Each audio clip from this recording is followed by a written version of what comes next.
So most of my years through junior high and high school, I wanted to be an architect. I loved drawing, sort of imaginary buildings and maps of things, and I thought it'd be great fun to be an architect. It turned out I didn't really have great math skills, and so that didn't go so far.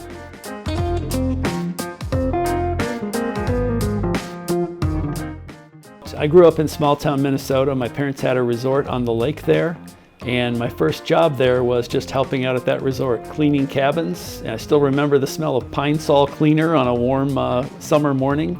And a great part of that job was my brother and I were in charge of sort of entertaining some of the kids in the families that came to the resort.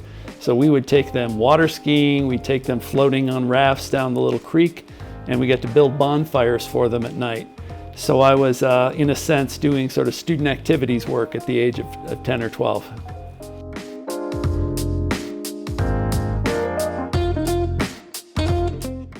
I have some very sage advice. Just because you can grow a beard doesn't mean you should grow a beard. I look back now and I hope none of these photographs survive, but if they do, I did not look my best with a long beard. I think clean shaven is a much better choice. So that's what I'd go back and tell myself.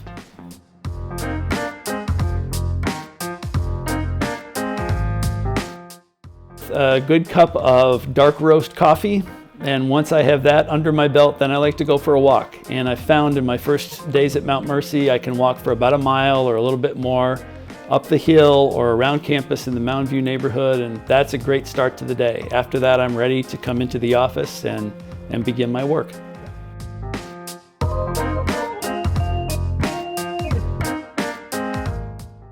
So I like not only to walk in the morning, but also I love to hike, and I'm enthused about exploring Iowa state parks and all the nature around here. Love to ride my bike.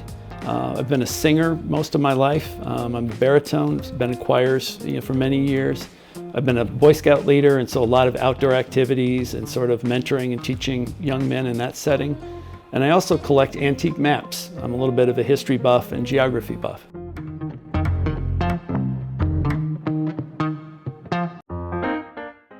I'll start with the podcast. I really enjoy Malcolm Gladwell's books and also his podcast that's called Revisionist History. And his hook is that he sort of brings to life history that has been forgotten or is misunderstood. And I've just learned a lot. He covers a lot of different territory in that podcast, and I found it fascinating. In terms of a TV show, again, I know this is not lofty, but I have always loved King of the Hill. I think it's just got a great brand of humor that's both sort of warm and engaging, but also pokes fun at American culture in some entertaining ways.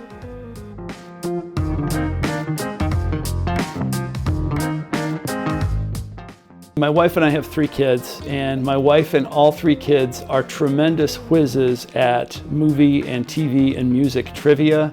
If I'm lucky, I know 20% of the material that they know. So when we're watching a movie on TV and my daughter turns to my wife and makes some arcane reference about Jude Law and they both laugh about it, I usually have no idea what's happening, but they have just a treasury of knowledge of popular culture.